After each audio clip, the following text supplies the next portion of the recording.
Neste vídeo, vamos aprender um xarope para acabar com a tosse seca.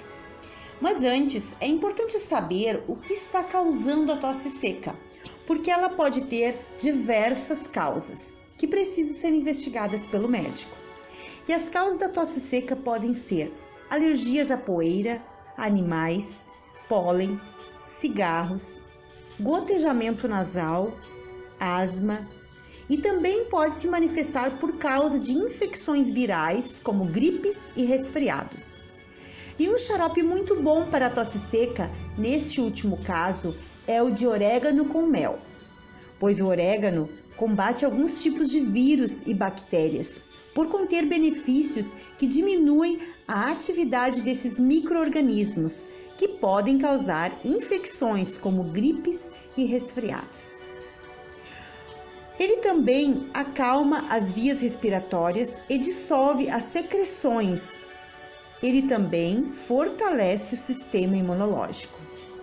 E o mel é ótimo para reduzir a inflamação e inchaço da garganta e dos pulmões, sendo eficiente ainda nos casos de gripe, resfriado e tosse. E ainda melhora o sono.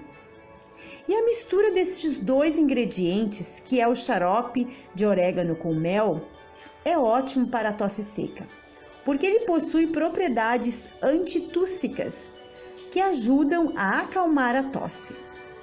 E para fazer o xarope, você precisa de uma colher de mel, uma colher de orégano, e com esses dois ingredientes misturados, leve ao fogo até amornar.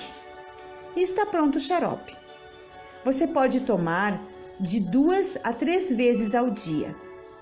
Com essas informações, usufrua deste xarope e acabe com a tosse. Comente o que achou e deixe seu like. Também se inscreva no canal e compartilhe o vídeo. Um abraço!